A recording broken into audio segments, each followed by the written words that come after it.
మీరు చెప్పిన మాటలన్నీ పాప నిజమని నమ్ముతుంది. పాప అలా ఒంటరిగా వెళ్లడం అంటే అది ఎంత ప్రమాదమో తెలీదు.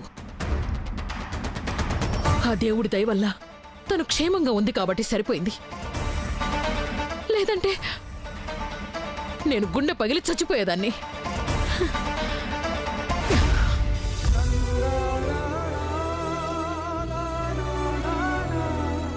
అమ్మా స్వీటీ, నువ్వు చిన్నపిల్లవు కదా, ఇలా ఒంటరిగా వెళ్ళడం అంత మంచిది కాదమ్మా.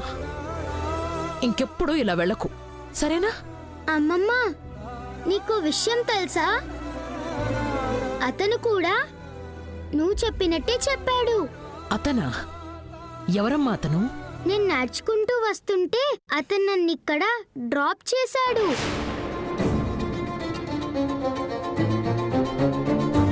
అవునా? అంత హెల్ప్ చేసిన అతనికి మనం ఖచ్చితంగా థ్యాంక్స్ చెప్పాలి కదమ్మా. ఎక్కడున్నాడు అతను? అదిగో బయటున్నాడు.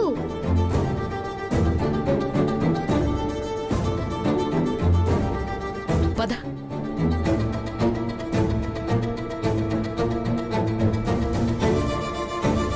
ఎక్కడమ్మా? అదిగో.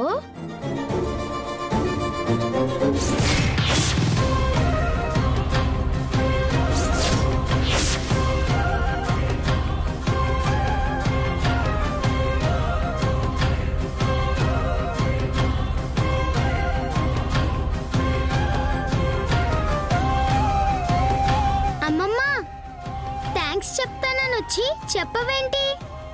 అందరూ పైకి కనిపించేంత మంచివాళ్లు కాదు. నిన్ను తీసుకెళ్లిపోతారు. నువ్వలాంటి వాళ్లతో మాట్లాడొద్దు, బండెక్కొద్దు, సరేనా? సరే అమ్మమ్మా. వీడి నీడ కూడా నా మనవరాలి మీద పడకూడదు. ఈ దుర్మార్గుడు ఆ రోజు నా కూతుర్ని నాకు దూరం చేసినట్టే నా మనవరాల్ని నాకు దూరం చేస్తాడు.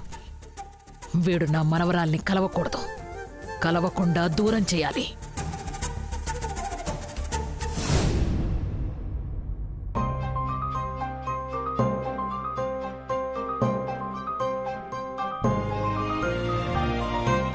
స్వీటీని హాస్టల్లో వదిలిపెడతాను అంటే వద్దు, నేను వెళ్ళగలను అని వెళ్ళిపోయింది. పాపం, జాగ్రత్తగా వెళ్ళిందో లేదో.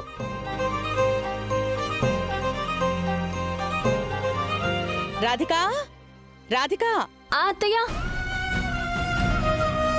రాధికా, కార్తీక్ ఇంకా రాలేదా? లేదత్తయ్య. అదేంటి, నిన్ను షాపింగ్కి తీసుకెళ్లి వరలక్ష్మి వ్రతానికి చీర తీసుకోమని చెప్పాను కదా, ఇంకా రాకపోవడమేంటి? అత్తయ్య, ఒకవేళ ఆయన బిజీగా ఉండుంటారు. ఫోన్ చేసి డిస్టర్బ్ చేయడం ఎందుకులేండి. ఏంటమ్మా బిజీ? భార్యని షాపింగ్కి కూడా తీసుకెళ్లలేనంత పెద్ద బిజీయా? లాభం లేదు, నువ్వు బయలుదేరు. షాపింగ్ అత్తయ్య? కాదు, మీ ఆయన దగ్గరికి. ఆయన దగ్గరికి ఎందుకు?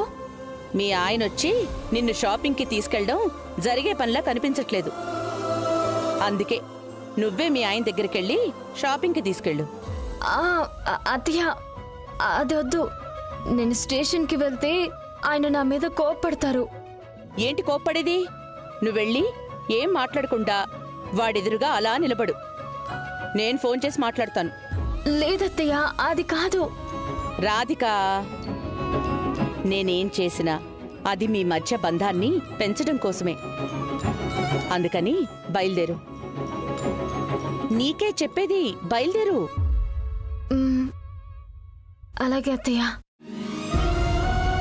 ఏంటి, ఇలాగే వెళ్తావా? లేదత్తయ్య, ఆటోలో వెళ్తాను. నేనడుగుతోంది ఆటోలో వెళ్తావా బస్సులో వెళ్తావా అని కాదు. మొదటిసారి మీ ఆయనతో కలిసి షాపింగ్కి వెళ్తున్నావు. మరి ఇంత సింపుల్గా అప్పలమ్మలా వెళ్తే ఏం బాగుంటుంది? సరే అత్తయ్య, పట్టుచీర కట్టుకుని వెళ్తా. హేయ్, నువ్వేమైనా పేరెంటానికి వెళ్తున్నావా పట్టుచీర కట్టుకుని వెళ్ళడానికి? మరి ఎలా వెళ్ళాలి? కూర్చో.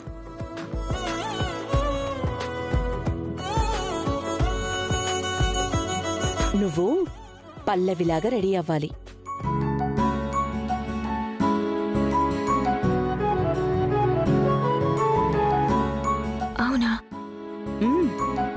నువ్వప్పుడప్పుడు కార్తీక్కి పల్లవిలా కనిపించాలి.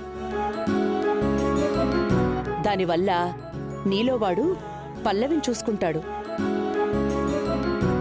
పల్లవి లక్షణాలు, గుణగణాలు నీలో ఉన్నాయని, పల్లవిలో కనిపించేంత ప్రేమ నీలో ఉందని కార్తీక్కి అర్థమవుతుంది. నువ్వు భార్యవవ్వడం దేవుడిచ్చిన వరమని కార్తీక్ తెలుసుకుంటాడు. అత్తయ్య,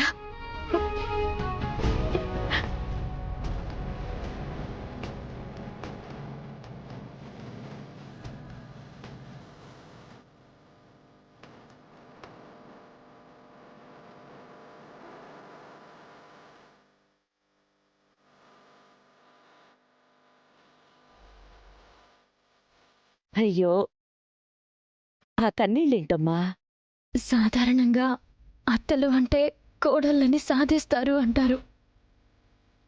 కానీ మీరు మాత్రం నా సంతోషం కోసం ఆరాటపడుతున్నారు.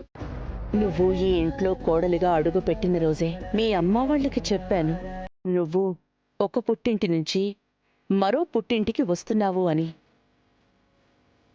చూడమ్మా, నువ్వు కార్తీక్ని ప్రేమించావు, 100 ఏళ్ల జీవితాన్ని కలలుగన్నావు. ఆ కల నిజమై నువ్వు జీవితాంతం సంతోషంగా ఉండాలి. నీ ద్వారా కార్తీక్కి కొత్త జీవితం మొదలవ్వాలి. అదే నా ఆశ, నా ఆరాటం.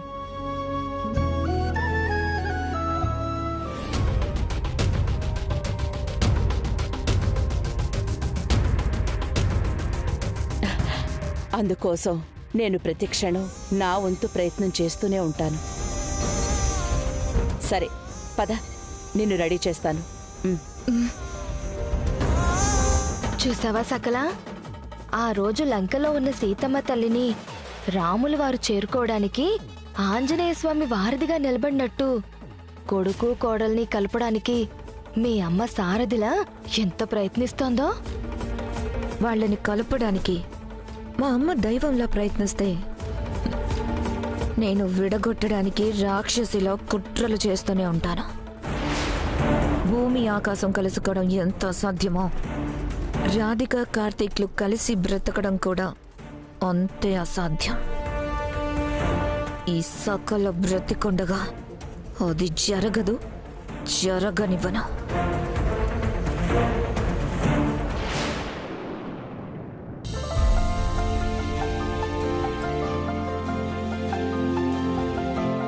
నారాయణ సార్, లాస్ట్ మంత్లో రామ్నగర్ మర్డర్ తాలూకు ఫైల్ తీసుకురా. అలాగే సార్.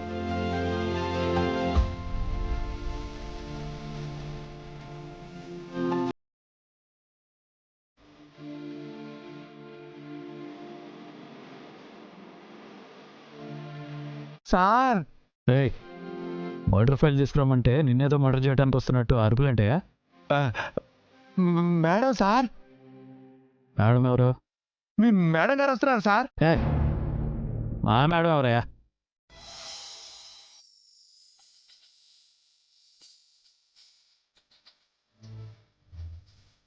సుమనే వాలినే కొలనే విరిసినే హిమమైలాహిరి కురినే.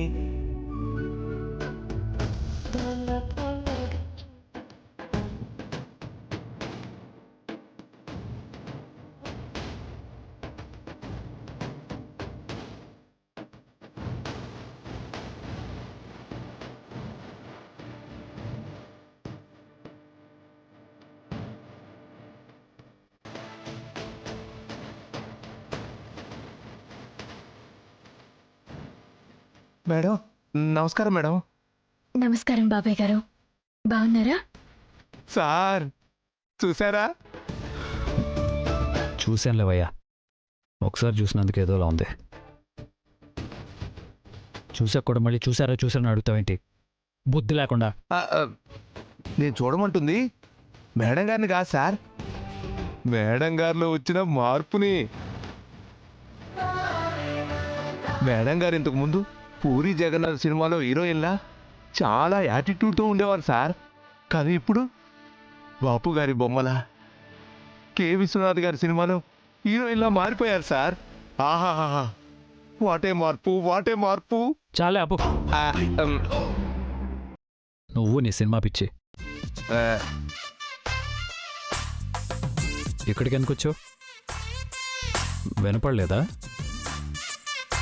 అర్థం కాలేదేమో సార్. అర్థం కాకపోవడానికి నేను మాట్లాడింది ఏమన్నా అరవమా? తెలుగేగా.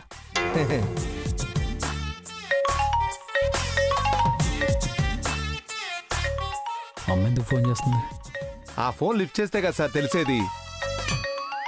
ఆ, చెప్పమ్మా. ఎరా నువ్వు రాధిక బయలుదేరారా?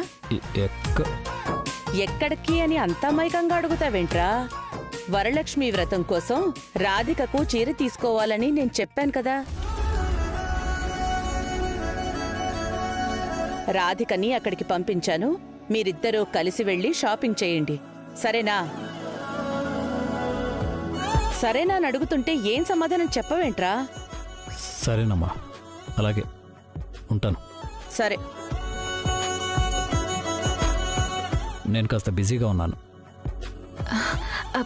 పర్లేదు, మీ వర్క్ అయిపోయిన తర్వాతే వెళ్దాం. బాగా లేట్ అవ్వచ్చు. వెయిట్ చేస్తాను. అంతసేపు మీరు నిలబడి వెయిట్ చేస్తే అస్సలు బాగోదు మేడం. మీరు కూర్చోండి, కాఫీనో కూల్ డ్రింకో తెప్పిస్తాను. నారాయణ, నువ్వు ఉండు. ఆ, ఉమ్, నాకెంత టైం పడుతుందో చెప్పలేను. అంతసేపు నువ్వు వెయిట్ చేయడం ఎందుకు? నీకు తోడుగా నారాయణ పంపిస్తాను. నువ్వు వెళ్ళి షాపింగ్ చేసుకో. మీకు నచ్చిన చీర తీసుకోమని అత్తయ్య గారు చెప్పారు. బాబాయ్ గారితో షాపింగ్కి వెళ్తే మీకు ఏ చీర నచ్చుతుందో నాకు తెలీదు. అవును సార్, ఇది లాజికే కాదు, లా పాయింట్ కూడా. ఈ విషయంలో ఏ కోర్టుకు వెళ్ళినా మేడం గారే గెలుస్తారు. Narayana, sorry sir. చూడు, నీకు నచ్చిన చీర తీసుకో. అలాగే నువ్వు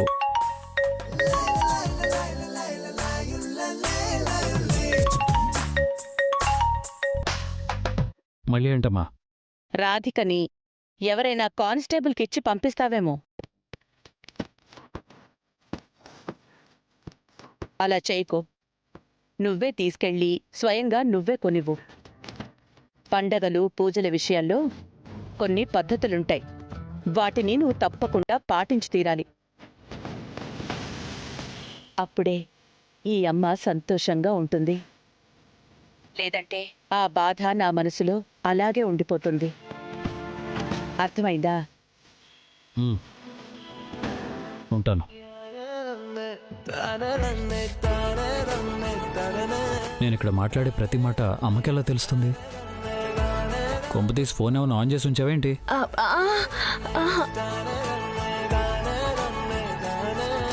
మరి అమ్మకెలా తెలిసిపోతుంది? కన్న తల్లి కదా సార్, కన్న కొడుకు గురించి ఆ మాత్రం తెలియకుండా ఎలా ఉంటుంది సార్?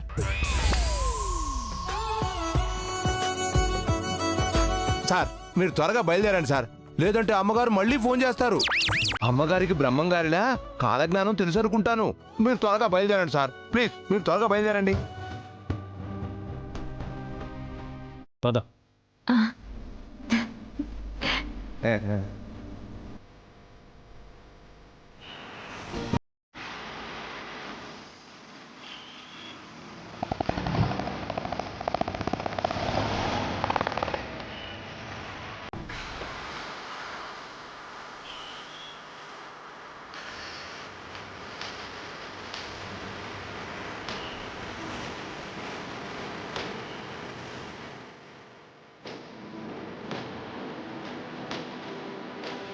చెప్పండి మేడం, ఏం కావాలి?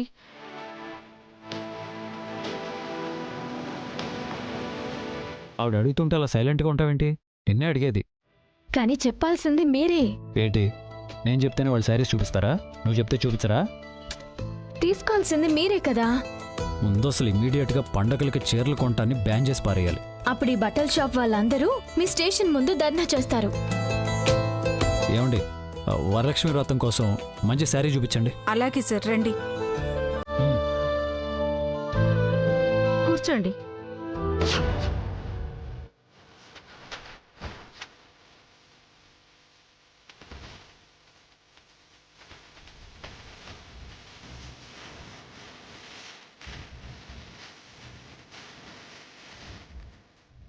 చూడమని చెప్పింది శారీస్ని, నన్ను కాదు. శారీస్ని సెలెక్ట్ చేయాల్సిందే మీరు. కమాండా డిమాండా? అత్తయ్య గారి ఆర్డర్. మీకు నచ్చిన చీర తీసుకోమని చెప్పారు. కట్టుకోవాల్సింది నువ్వు, సో నచ్చాల్సింది నీకు, నాకు కాదు. మీకు నచ్చితే ఆటోమేటిక్గా చీరకి నాకు అందం వచ్చేస్తుంది. ఇది పరీక్ష పనిష్మెంట్ అర్థం కావట్లేదు. ప్రేమ. ఏంటి? మీ బాధ్యత అత్తయ్య గారు చెప్పారు. చూడండి. వేరే చూపించండి.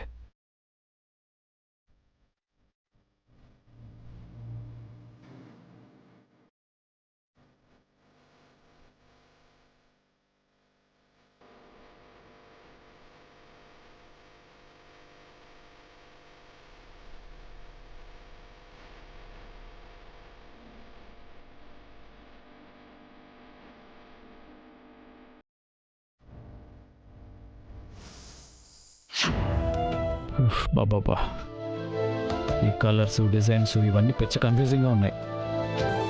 చీరల సెలెక్షన్ అంటే పెద్ద పద్మవ్యూహంలా ఉంది.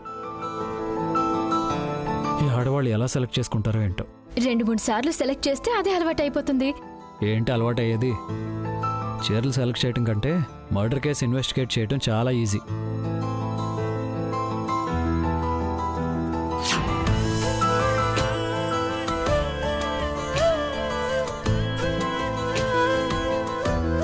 ఇది ఓకేనా? మీకు ఓకేనా? నాకు ఓకే కాబట్టి అడుగుతున్నాను. ఒక్క నిమిషం.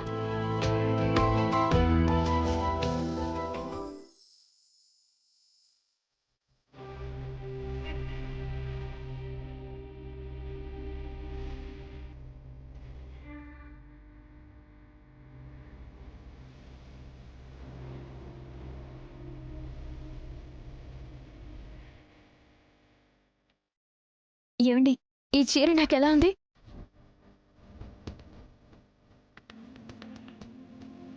చెప్పండి.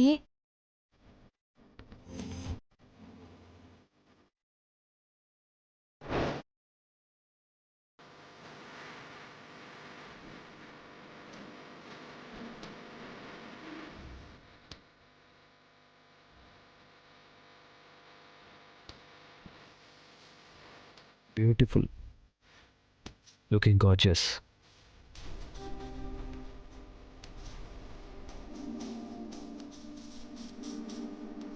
Thank you.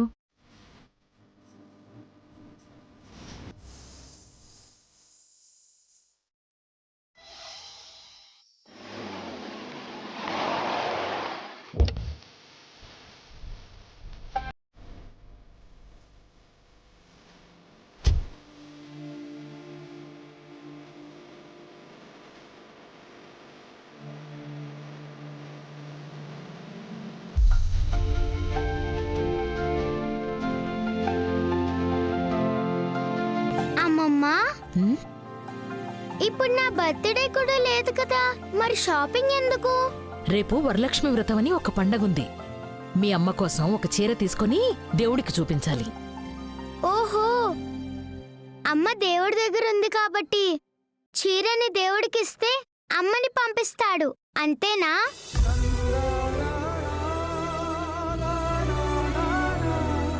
అంటే నాన్నని పంపించమని నేను లెటర్స్ రాసి దేవుడికిచ్చినట్టే కదమ్మమ్మా. ఏమండి, ఈ చీర మా వారికి బాగా నచ్చింది. బిల్లింగ్ చేయించండి.